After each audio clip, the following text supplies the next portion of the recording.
അനൂപ് മേനോൻ എന്ന് പറയുന്ന ഒരു നടനെ നമുക്ക് എല്ലാവർക്കും അറിയായിരിക്കും. അപ്പോൾ അദ്ദേഹം പലപ്പോഴും പറഞ്ഞിട്ടുള്ളത് ചില പരീക്ഷകളിൽ LLBക്കൊക്കെ അദ്ദേഹം ഫസ്റ്റ് റാങ്ക് മേടിച്ചിട്ടുണ്ട്. അപ്പോൾ ഫസ്റ്റ് റാങ്ക് മേടിച്ചപ്പോൾ അനൂപ് മേനോൻ്റെ ഒരു ഇൻ്റർവ്യൂവിൽ അദ്ദേഹം പറയുന്നത്, ഞാൻ ഫസ്റ്റ് റാങ്കൊക്കെ എനിക്ക് കിട്ടിയത് എനിക്ക് എന്നേക്കാൾ കൂടുതൽ പഠിക്കുന്ന നന്നായി അറിവുള്ള ആളുകളൊക്കെ തന്നെ ക്ലാസ്സിലുണ്ടായിരുന്നു, പക്ഷേ പരീക്ഷകൾ എഴുതാനുള്ള എൻ്റെ മിടുക്ക് കൊണ്ടാണെന്നാണ്. ഇന്ത്യയിലെ രാഷ്ട്രീയവും ഇതുപോലെ തന്നെ മാറിയിരിക്കുന്നു. തെരഞ്ഞെടുപ്പുകൾ ജയിക്കാൻ നമുക്ക് മറ്റൊരു മിടുക്ക് കൂടി വേണം എന്നുള്ള ലെവലിലേക്ക് മാറിയിരിക്കുന്നു. അതായത് യഥാർത്ഥത്തിൽ നിങ്ങൾക്ക് കിട്ടാൻ പോകുന്ന വോട്ട് എത്രയാണ് എന്ന് കൃത്യമായി മനസ്സിലാക്കുകയും എതിർപക്ഷത്ത് ലഭിക്കാൻ കഴിയുന്ന വോട്ടുകളെ കൃത്യമായി ഭിന്നിപ്പിക്കുകയും ഒക്കെ ചെയ്തുകൊണ്ട് നമുക്ക് തെരഞ്ഞെടുപ്പിൽ ജയിക്കാം. ഉദാഹരണത്തിന് 10 വോട്ടുകളാണ് ആകെ ഉള്ളത് എന്ന് വിചാരിക്കും. വോട്ട് ചെയ്യാൻ വരുന്നവർ 10 പേരാണ്. അപ്പം നിങ്ങൾക്ക് കിട്ടാൻ പോകുന്നത് ഒരു 3 വോട്ടാണ് എന്ന് വിചാരിച്ചാൽ അവിടെ ബാക്കിയുള്ള ഒരു 3 പേർക്ക് കൃത്യമായിട്ട് ഒരു 2 വോട്ടുകൾ വീതമാണ് കിട്ടുന്നതെങ്കിൽ, ഒരാൾക്ക് 1 വോട്ട് വീതമാണ് കിട്ടുന്നതെങ്കിൽ ഉറപ്പായിട്ടും നിങ്ങളാണ് വിജയമാവുക. പക്ഷേ നിങ്ങൾക്കെതിരെയുള്ള വോട്ടുകളാണ് യഥാർത്ഥത്തിൽ 7, പക്ഷേ അത്തരത്തിൽ 7 അവിടെ പോൾ ചെയ്യപ്പെട്ടു. പക്ഷേ അതിന് 4 സ്ഥാനാർത്ഥികളായിട്ട് വിഭജിക്കപ്പെട്ടു എന്നുള്ളതാണ് വാസ്തവം. അപ്പോൾ ഇങ്ങനെ തെരഞ്ഞെടുപ്പുകൾ മാനേജ് ചെയ്യപ്പെടേണ്ടതുണ്ട്. ഈ തെരഞ്ഞെടുപ്പുകൾ മാനേജ് ചെയ്യപ്പെടണമെങ്കിൽ യഥാർത്ഥത്തിൽ ബീഹാറിൽ നിന്നുണ്ടായിട്ടുള്ള തിരിച്ചടികളിൽ നിന്ന് കോൺഗ്രസ് പഠിക്കണം, കൃത്യമായിട്ട് അത് അനലൈസ് ചെയ്യണമെന്നുള്ളതാണ്. ഞാനിത് പറയാൻ കാരണം, ഇന്ന് ശശി തരൂർ ഇതേ വാചകങ്ങൾ പറഞ്ഞിട്ടുണ്ട്, പക്ഷേ അദ്ദേഹത്തിൻ്റെ ലക്ഷ്യങ്ങളും ഉദ്ദേശങ്ങളും ഒക്കെ മറ്റു ചിലതായിരിക്കും എന്ന് ഞാൻ വിചാരിക്കുന്നു. പക്ഷേ എൻ്റെ ഉദ്ദേശം വളരെ സതുദ്ദേശമാണ്. അത് കോൺഗ്രസ് എന്ന് പറയുന്ന ഒരു പാർട്ടി കൃത്യമായിട്ട് ഇത് പഠിക്കേണ്ടതാണ്. അതിൻ്റെ കാരണം എന്താണെന്ന് വെച്ചാൽ, ഇതിന് തൊട്ടു മുമ്പത്തെ നിയമസഭാ തെരഞ്ഞെടുപ്പിൽ രാജസ്ഥാനിലുണ്ടായിട്ടുള്ളത് അതായത് ഈ കഴിഞ്ഞ നിയമസഭാ തെരഞ്ഞെടുപ്പിൽ അതിന് തൊട്ടു മുമ്പത്തെ തെരഞ്ഞെടുപ്പിൽ രാജസ്ഥാനിലുണ്ടായിട്ടുള്ളത് ഏതാണ്ട് 0.5% വോട്ട് വ്യത്യാസമാണ് ഈ രാജസ്ഥാനിൽ BJPയും കോൺഗ്രസ് തമ്മിലുണ്ടായിട്ടുള്ളത്. മധ്യപ്രദേശിൽ ഇതിന് തൊട്ടു മുമ്പത്തെ ഈ ലാസ്റ്റത്തെ തെരഞ്ഞെടുപ്പല്ല, അതിന് തൊട്ടു മുമ്പത്തെ തെരഞ്ഞെടുപ്പിൽ നിയമസഭകളിലേക്ക് ഉണ്ടായിട്ടുള്ളത് ഏതാണ്ട് 1% വരുന്ന വോട്ടുകളുടെ വ്യത്യാസമാണ്. എന്ന് പറഞ്ഞാൽ വളരെ ചെറിയ വ്യത്യാസങ്ങളിൽ പോലും ഭരണം നഷ്ടപ്പെടുന്ന അവസ്ഥയുണ്ട്. ആ വളരെ ചെറിയ വ്യത്യാസങ്ങൾ BJP പോലൊരു പാർട്ടി അല്ലെങ്കിൽ എതിരാളി നിൽക്കുന്ന പാർട്ടികൾ കൃത്യമായി മാനേജ് ചെയ്യുന്നത് കൊണ്ടാണ് അതെല്ലാം സംഭവിക്കുന്നത്. ഇപ്പോൾ ഈ രാജസ്ഥാനിലും അതുപോലെ തന്നെ വീണ്ടും അവർ അധികാരത്തിൽ വന്നത് പോലും വലിയ തോതിൽ ഭരണവിരുദ്ധമുണ്ടായിട്ടും രാജസ്ഥാനിലും മധ്യപ്രദേശിലൊക്കെ അധികാരത്തിൽ വന്നത് വനിതകളെ സ്വാധീനിക്കാൻ കഴിയുന്ന പദ്ധതികൾ ആവിഷ്കരിച്ചുകൊണ്ടാണ്. ആ വനിതകളെ സ്വാധീനിക്കാൻ കഴിയുന്ന പദ്ധതികൾ ആവിഷ്കരിച്ച് അവിടെ അവർ ജയിച്ചു എന്നുള്ളത് നമുക്കറിയാം. അത്തരത്തിൽ ജയിച്ചതിന് ശേഷവും അതിൽ നിന്ന് കോൺഗ്രസ് ഒന്നും പഠിച്ചില്ല. യഥാർത്ഥത്തിൽ അതേപോലെ തന്നെ ഒരു നടപടികളാണ് മഹാരാഷ്ട്രയിലും ഹരിയാനയിലും ഒക്കെ തന്നെ ചെയ്തത്. ഹരിയാനയിൽ മറ്റൊരു സ്ട്രാറ്റജി ആയിരുന്നു എന്ന് മാത്രം. പക്ഷേ മഹാരാഷ്ട്രയിൽ ചെയ്തത് ഇതുപോലെ തന്നെ ലാഡ്ലി ബഹൻ യോജന എന്നൊക്കെ പറഞ്ഞ വലിയ പദ്ധതികൾ പ്രഖ്യാപിക്കുകയും കോടിക്കണക്കിന് രൂപ ജനങ്ങളുടെ, പ്രത്യേകിച്ച് അപൊളിറ്റിക്കലായിട്ടുള്ള വനിതകളുടെ അക്കൗണ്ടിലേക്ക് ഇട്ടുകൊടുക്കുകയും, അങ്ങനെ വനിതകളുടെ അക്കൗണ്ടിലേക്ക് ഇട്ടുകൊടുത്താൽ അവർ രാഷ്ട്രീയ ഐഡിയോളജികളൊന്നും വെച്ച് വോട്ട് ചെയ്യുന്നവരല്ല, അവർ സ്വാഭാവികമായിട്ടും അല്ലാതെ തന്നെ ഒരു അനുകമ്പ ആ ഭരണത്തോടുണ്ടാവുകയും അതുവരെയുള്ള എല്ലാ കാര്യങ്ങളും അവർ മറന്നു പോവുകയും ചെയ്യും. ജനത്തേക്കോ രാഷ്ട്രീയക്കാർക്കോ ഗവൺമെൻറ്റിനൊന്നും വലിയ നഷ്ടമില്ല, കാരണം അവരുടെ കയ്യിൽ നിന്ന് പിരിക്കുന്ന ടാക്സ് തന്നെയാണ് അവർക്ക് തിരിച്ചു കൊടുക്കുന്നത്. പക്ഷേ ഇത് ഞങ്ങളാണ് കൊടുക്കുന്നത് എന്ന് പറയുന്ന ഒരു പ്രതീതി സൃഷ്ടിക്കാൻ വേണ്ടിയിട്ട് അവർക്ക് കഴിയും. എന്ന് പറഞ്ഞാൽ നമ്മുടെ ഇവിടെയൊക്കെ എഴുതി വെക്കുന്ന പോലെ ഇന്ന MLA വക അല്ലെങ്കിൽ ഇന്ന MP വക സംഭാവന എന്നൊക്കെ പറഞ്ഞ് എഴുതി വെക്കുന്ന പോലെ നമ്മുടെയൊക്കെ തന്നെ കാശാണ്, പക്ഷെ അവരാണ് തരുന്നത് എന്നുള്ളത് കൊണ്ട് അതുപോലെ എഴുതി വെക്കും. ഏതാണ്ട് അതിൻ്റെ ഒരു വലിയ എക്സ്ട്രീമായിട്ടുള്ള വേർഷനുകൾ ഈ കഴിഞ്ഞ തെരഞ്ഞെടുപ്പുകളിലെല്ലാം ഉപയോഗിച്ചുകൊണ്ടിരിക്കുകയായിരുന്നു. ഹരിയാനയിൽ, മഹാരാഷ്ട്രയിൽ നമുക്കറിയാമല്ലോ, അതായത് വലിയ തോതിലുള്ള വിജയം ഈ പറയുന്ന കോൺഗ്രസ് നേതൃത്വം കൊടുക്കുന്ന മുന്നണിക്ക് ഉണ്ടായതിന് ശേഷം, ഇന്ത്യ അലയൻസിന് ഉണ്ടായതിന് ശേഷം 4-5 മാസം കഴിഞ്ഞ് നടക്കുന്ന തെരഞ്ഞെടുപ്പിൽ നേരെ തിരിച്ച് 4-3 ഭൂരിപക്ഷത്തോടു കൂടി BJP സഖ്യം വിജയിക്കുന്ന ഒരു കാഴ്ചയാണ് നമ്മൾ കണ്ടിട്ടുള്ളത്. അപ്പോൾ ഇതെല്ലാം എന്തുകൊണ്ട് സംഭവിക്കുന്നു എന്നുള്ളത് രാജസ്ഥാനിൽ നിന്ന് പഠിച്ചില്ല, മധ്യപ്രദേശിൽ നിന്ന് പഠിച്ചില്ല, അതുപോലെ തന്നെ മഹാരാഷ്ട്രയിൽ നിന്ന് പഠിച്ചില്ല, ഹരിയാനയിൽ നിന്ന് ഒട്ടും പഠിച്ചില്ല. കാരണം ഹരിയാനയിൽ നമുക്കറിയാം, ഹരിയാനയിലെ തെരഞ്ഞെടുപ്പിൽ ഈ BJPയും അതുപോലെ കോൺഗ്രസും തമ്മിലുള്ള വ്യത്യാസം, കോൺഗ്രസ് വലിയ മുന്നേറ്റമുണ്ടാക്കിയ ഒരു സ്റ്റേറ്റാണ്. അവിടെ കോൺഗ്രസും തമ്മിലുള്ള വ്യത്യാസം എന്ന് പറയുന്നത് കേവലം നിങ്ങൾ അറിയേണ്ടത് 1,18,000 വോട്ടുകളുടേതായിരുന്നു. ഇപ്പോൾ കഴിഞ്ഞ തവണ നമ്മുടെ രാഹുൽ ഗാന്ധി പറഞ്ഞതുപോലെ 8 മണ്ഡലങ്ങളിലാകെ 22,000 വോട്ടുണ്ടായിരുന്നെങ്കിൽ പോലും കോൺഗ്രസിന് BJPയെ മറികടക്കാൻ കഴിയുമായിരുന്നു. പക്ഷെ അതൊന്നും സംഭവിച്ചില്ല. വോട്ട് ചോരി പോലെയുള്ള കാര്യങ്ങളൊക്കെ ഉണ്ടാവും. പക്ഷെ അതെല്ലാം ഉണ്ടാകുമെന്ന് സമ്മതിക്കുമ്പോൾ പോലും കോൺഗ്രസ് ചെയ്തിട്ടുള്ള ചില അബദ്ധങ്ങൾ ഉണ്ട് എന്നുള്ളത് നമ്മൾ കാണാതെ പോകരുത്. ഉദാഹരണത്തിന് കോൺഗ്രസ് അവിടെ കുമാരി ഷെൽജി അടക്കം 3 പേർക്കായിട്ട് അവിടെ കൃത്യമായിട്ട് സ്ഥാനാർത്ഥികളുടെ വീതിക്കാനുള്ള അവസരം കൊടുക്കുകയും അവരോരോരുത്തരും അവരവരുടെ സ്ഥാനാർത്ഥികൾ നിൽക്കുകയും ഉള്ളിലുള്ള ചേരിപ്പോരും കൊണ്ടാണ് അവിടെ തോറ്റത് എന്നുള്ളത് എല്ലാവർക്കും അറിയാവുന്നൊരു കാര്യമാണ്. എന്ന് പറഞ്ഞാൽ കൃത്യമായി ഒരു തെരഞ്ഞെടുപ്പുകളെ സ്ട്രാറ്റജികളോടുകൂടി കൃത്യമായി കാണാനും അതിനുവേണ്ടി ഒരു 1.5 കൊല്ലം പണിയെടുക്കാനും കഴിഞ്ഞില്ലെങ്കിൽ ഇന്ത്യ മഹാരാജ്യത്ത് ഇനി ഒരു തെരഞ്ഞെടുപ്പും ജയിക്കാൻ കഴിയില്ല. അങ്ങനെ നിങ്ങൾ കൃത്യമായി പണിയെടുത്താൽ തീർച്ചയായിട്ടും BJP പോലും തറ പറ്റിക്കാൻ കഴിയുമെന്നുള്ള വാസ്തവമാണ്. അതിൻ്റെ പെർഫെക്റ്റ് ആയിട്ടുള്ള 2 എക്സാമ്പിളുകളുണ്ട്. എക്സാമ്പിളുകൾ എന്താണെന്ന് വെച്ചാൽ ഇതേ പണി തന്നെയാണ് യഥാർത്ഥത്തിൽ മമതാ ബാനർജി ചെയ്തത്. കഴിഞ്ഞ ലോക്സഭയിൽ പോലും മമതാ ബാനർജിക്ക് സീറ്റ് കുറയുമെന്ന് വിചാരിച്ചിട്ടും കുറഞ്ഞില്ലെന്ന് മാത്രമല്ല, മമതാ ബാനർജിക്ക് കൂടി അവിടെ BJPക്ക് നിലം തൊടാനായില്ല.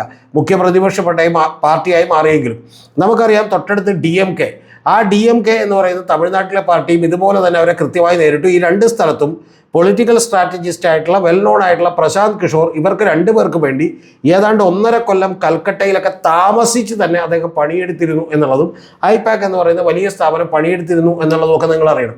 അപ്പോൾ ഇത്തരത്തിൽ കൃത്യമായ ഒരു പണിയെടുക്കലൊക്കെ ഇതിനാവശ്യമാണ് എന്നുള്ളത് കോൺഗ്രസ് ആദ്യമേ തന്നെ മനസ്സിലാക്കണം. ഞാനിത് ഇത്രയും പറഞ്ഞത് ഇനി അടുത്ത വർഷം വരാനിരിക്കുന്ന 5 സംസ്ഥാനങ്ങളിലേക്കുള്ള തെരഞ്ഞെടുപ്പുണ്ട്. ഒന്ന് കേരളയാണ്, തമിഴ്നാടാണ്, ആസാമാണ്, വെസ്റ്റ് ബംഗാളാണ്, പോണ്ടിച്ചേരിയാണ്. ഈ 5 സംസ്ഥാനങ്ങളിൽ ഏറ്റവും പ്രധാനപ്പെട്ട 2 സംസ്ഥാനങ്ങളുണ്ട് കോൺഗ്രസിനെ സംബന്ധിച്ചിടത്തോളം. അത് ഒന്ന് കേരളമാണ്, രണ്ടാമത്തേത് ആസാമാണ്.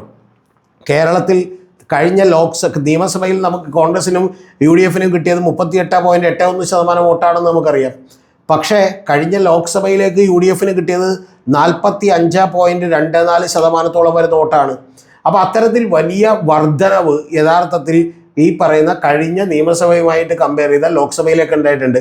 ആ വോട്ടുകളെ എങ്ങനെയാണ് പിടിച്ചു നിർത്താൻ കഴിയുക എന്നുള്ളത് കോൺഗ്രസ് ആലോചിക്കണ്ടേ, അല്ലെങ്കിൽ അതിനുള്ള സ്ട്രാറ്റജികൾ ഇപ്പോഴേ മുതൽ ബിൽഡ് ചെയ്ത് തുടങ്ങണ്ടേ. അത്തരം കാര്യങ്ങളൊന്നും ബിൽഡ് ചെയ്ത് തുടങ്ങിയിട്ടില്ല എന്ന് മാത്രമല്ല, യഥാർത്ഥത്തിൽ കഴിഞ്ഞ തവണ 2021 BJPക്ക് അതിന് മുമ്പത്തെ തെരഞ്ഞെടുപ്പിനേക്കാൾ 4 ലക്ഷം വോട്ടുകൾ കുറയുകയും 12 ലക്ഷം വോട്ടുകളുടെ വ്യത്യാസം UDFും LDFും തമ്മിൽ ഉണ്ടാവുകയും ചെയ്തു. അപ്പോൾ ഇത്തരം കാര്യങ്ങളെക്കുറിച്ച് റിസർച്ച് ചെയ്യുകയും കൃത്യമായിട്ട് അതിനൊരു സ്ട്രാറ്റജിയും കൃത്യമായിട്ട് അത് എക്സിക്യൂഷനും ഒക്കെ നടന്നില്ലെങ്കിൽ ഒരു കാരണവശാലും കോൺഗ്രസിന് തിരഞ്ഞെടുപ്പുകൾ ജയിക്കലൊക്കെ അസാധ്യമാണ്.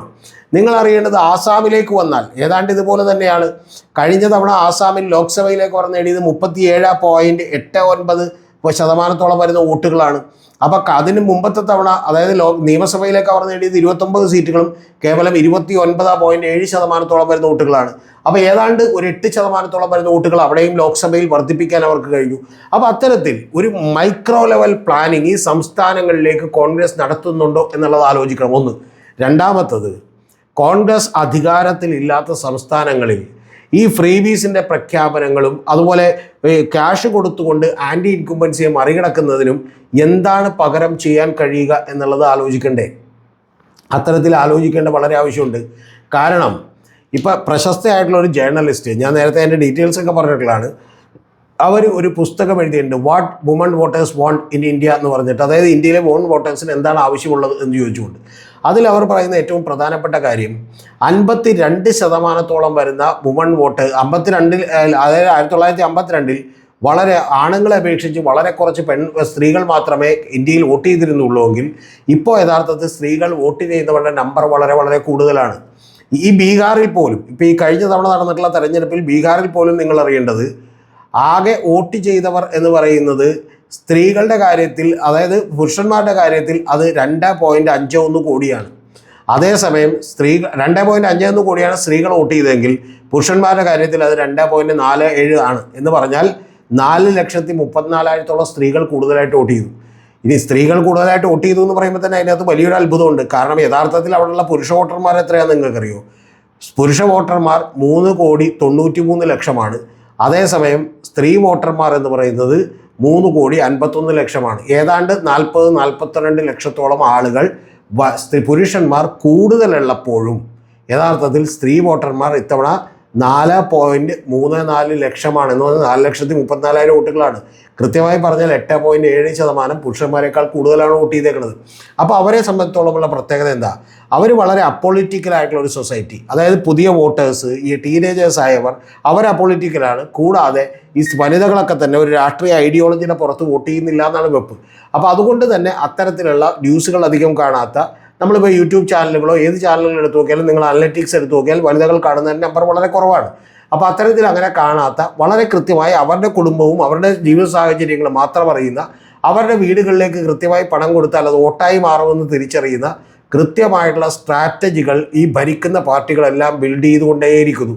അപ്പോൾ അങ്ങനെ ബിൽഡ് ചെയ്തുകൊണ്ടേയിരിക്കുന്നതിനിടക്ക് ലോക്സഭയിലേക്ക് വലിയ തോതിലുള്ള ഒരു മേജർ ജമ്പ് ഉണ്ടാക്കാനായിട്ട് കോൺഗ്രസിന് കഴിഞ്ഞു എന്നുള്ളത് നിങ്ങൾ മറന്നു പോകരുത്. കാരണം ഏതാണ്ട് 10 കോടി ഉണ്ടായിരുന്ന വോട്ടുകൾ 13 കോടിയാക്കി ഉയർത്താൻ കോൺഗ്രസിന് കഴിഞ്ഞ തെരഞ്ഞെടുപ്പോടുകൂടി. അപ്പോൾ അത്തരത്തിൽ കോൺഗ്രസിന് കഴിഞ്ഞു. പക്ഷെ അപ്പോഴും നിങ്ങൾ അറിയേണ്ടത് ലോക്സഭയിലേക്ക് 23 കോടി വോട്ടുകളാണ് യഥാർത്ഥത്തിൽ BJP നേടിയത്. അപ്പോൾ ഇത്തരം കാര്യങ്ങളൊക്കെ മനസ്സിൽ വെച്ചുകൊണ്ട് വളരെ കൃത്യമായി കോൺഗ്രസ് ഒരു സ്ട്രാറ്റജി ബിൽഡ് ചെയ്യാനും ഓരോ സ്റ്റേറ്റിനും വേണ്ട മൈക്രോ ലെവൽ പ്ലാനിംഗ് ഒക്കെ ചെയ്തു തുടങ്ങേണ്ടതുണ്ട്, അത് പഠിക്കേണ്ടതുണ്ട്. പക്ഷേ കേരളത്തിലും ആസാമിലും വലിയ പ്രതീക്ഷകളാണ് കോൺഗ്രസിനുള്ളത്. പക്ഷേ ഇതിലൊന്നും പഠിച്ചിട്ടില്ല എന്നുള്ളതാണ്. അതായത് രാജസ്ഥാനിൽ നിന്നും മധ്യപ്രദേശിൽ നിന്നും മഹാരാഷ്ട്രയിൽ നിന്നും ഹരിയാനയിൽ നിന്നും ഒന്നും പഠിച്ചിട്ടില്ലെന്നാണ് ബീഹാർ തെരഞ്ഞെടുപ്പ് ഫലം വരുമ്പോഴും നമ്മൾക്ക് മനസ്സിലാക്കാൻ കഴിയുന്നത്. ബീഹാറിൽ യഥാർത്ഥത്തിൽ ഇപ്പോൾ ഏറ്റവും അവസാനത്തെ കക്ഷിനില എന്ന് പറഞ്ഞിട്ടുണ്ടെങ്കിൽ കോൺഗ്രസിനെ സംബന്ധിച്ചോളം, അതായത് JDUവിനെ സംബന്ധിച്ച് 84 സീറ്റുകളാണ്, BJPക്ക് 89 സീറ്റുകളാണ്. അതേസമയം അവർക്ക് 201 സീറ്റുകളാണ് ഈ പറയുന്ന NDAക്ക് കിട്ടിയതെങ്കിൽ കേവലം 36 സീറ്റുകളിലേക്ക് നിങ്ങളൊന്ന് ആലോചിച്ച് നോക്കണം. ഒരു നിയമസഭയിൽ 243 സീറ്റുകളേ ഉള്ളൂ, അതിൽ 201 സീറ്റുകൾ കിട്ടുന്നു. കേവലം 36 സീറ്റുകളിലേക്ക് മഹാഗഠബന്ധൻ ഒതുങ്ങിപ്പോയി. അതിൽ തന്നെ ഏറ്റവും പ്രധാനപ്പെട്ട കാര്യം കോൺഗ്രസിന് RJDക്ക് 25 സീറ്റുകളുണ്ട്, കോൺഗ്രസിന് കേവലം 6 സീറ്റുകൾ മാത്രമാണുള്ളത്. അതിൽ തന്നെ ഞാനിപ്പോൾ വെബ്സൈറ്റ് നോക്കുമ്പോൾ ഇന്ത്യൻ നാഷണൽ കോൺഗ്രസിൽ 1 സീറ്റിലാണ് വിജയം പ്രഖ്യാപിച്ചേക്കണം, ബാക്കി 5 സീറ്റിൽ ലീഡ് ചെയ്യുകയാണ്. അപ്പോൾ അത്തരത്തിൽ വലിയ തോതിലുള്ള തിരിച്ചടിയാണ് യഥാർത്ഥത്തിൽ ഈ പറയുന്ന കോൺഗ്രസ് അടക്കമുള്ള ആളുകൾ നേരിട്ടുകൊണ്ടിരിക്കുന്നത് എന്നുള്ളത് മറന്നുപോകരുത്. അതുകൊണ്ടാണ് ഞാൻ നിങ്ങളോട് പറഞ്ഞത്, ഇത് കൃത്യമായി സ്ട്രാറ്റജൈസ് ചെയ്തില്ലെങ്കിൽ, പ്ലാൻ ചെയ്തില്ലെങ്കിൽ, അതിനുവേണ്ടി പ്രിപ്പയർ ചെയ്തില്ലെങ്കിൽ, തോൽവികളിൽ നിന്ന് എങ്ങനെയാണ് പാഠം പഠിക്കേണ്ടത് എന്നുള്ളത് പഠിച്ചില്ലെങ്കിൽ തീർച്ചയായിട്ടും കോൺഗ്രസ് ഇനിയും വരാനിരിക്കുന്ന കാലങ്ങളിൽ തോറ്റുകൊണ്ടേയിരിക്കും. അതുകൊണ്ട് രാഹുൽ ഗാന്ധി എന്ന് പറയുന്ന മനുഷ്യൻ വലിയ അഹോരാത്രം പണിപ്പെടുന്നുണ്ട്, പ്രയത്നം നടത്തുന്നുണ്ട് എന്നുള്ളതൊക്കെ നമുക്കറിയാം. പക്ഷെ അത്തരം പ്രയത്നങ്ങൾ താഴെത്തട്ടിലേക്ക് കൂടി എത്തിക്കാനുള്ള സംഘടനാ സംവിധാനവും അതുപോലെ ഒരു ഓർഗനൈസേഷണൽ സ്ട്രക്ചറും ബിൽഡ് ചെയ്യേണ്ടത് വളരെ ആവശ്യമാണ്. അല്ലെങ്കിൽ വോട്ട് ചോരിയും ഈ പറയുന്ന പോലെ വോട്ടിലെ ക്രമക്കേടുകളും തെരഞ്ഞെടുപ്പ് കമ്മീഷൻ്റെയോടുള്ള ചോദ്യങ്ങളുമൊക്കെ മേൽത്തട്ടിൽ മാത്രം നിൽക്കും. അത് വളരെ ചെറിയൊരു വിഭാഗത്തിലേക്ക് എത്തുള്ളൂ. അത് ഏറ്റെടുക്കാൻ കഴിയുന്ന സംസ്ഥാനതല, ജില്ലാതല, യൂണിറ്റ് തലത്തിൽ ആളുകളെ വേണം. അത്തരത്തിലുള്ള ഒരു എക്സാമ്പിൾ കോൺഗ്രസിന് കാണിക്കാനുണ്ട്. അത് DK ശിവകുമാർ എന്ന് പറയുന്ന ഒരാൾ കർണാടകത്തിൽ മുഴുവൻ ഓടി. വലിയ അനുകൂലമായ സാഹചര്യങ്ങളുണ്ടായിരുന്നു, പക്ഷേ ആ സാഹചര്യങ്ങളുള്ളപ്പോലും BJPക്കകത്തൊക്കെ വലിയ തമ്മിലടി ഉണ്ടായിരുന്നു. പക്ഷെ അതെല്ലാം യൂട്ടിലൈസ് ചെയ്തുകൊണ്ട് അദ്ദേഹം ഏതാണ്ട് 1.5 ലക്ഷത്തോളം വരുന്ന യൂണിറ്റുകൾ ബിൽഡ് ചെയ്യാൻ വേണ്ടി കർണാടക മുഴുവൻ 2 കൊല്ലമായി ഓടി നടത്തിയ പരിശ്രമങ്ങളുടെ ഒടുവിലാണ് യഥാർത്ഥത്തിൽ കൃത്യമായി ഈ സ്ട്രാറ്റജികളും ഉണ്ടായതുകൊണ്ടാണ് അവിടെ കർണാടകത്തിൽ അധികാരത്തിലേറാൻ കഴിഞ്ഞത്. അതുകൊണ്ട് അത്തരത്തിലുള്ളൊരു പ്രയത്നം ഇനിയെങ്കിലും നടത്തിയേ തീരൂ. പറയാനുള്ളത് ഒരൊറ്റ വാചകമാണ് അണ്ടർലൈൻ ചെയ്ത്, തോൽവികളിൽ നിന്ന് കോൺഗ്രസ് പാഠം പഠിക്കേണ്ടതുണ്ട്. മറ്റു കുറ്റങ്ങളും കുറവുകളും ഒക്കെ പറയാം, പക്ഷേ തങ്ങൾക്ക് സംഭവിച്ചതിൽ എന്തെങ്കിലും തിരുത്താനുണ്ടോ എന്നുകൂടി കൃത്യമായി അന്വേഷിക്കേണ്ടതുണ്ട്.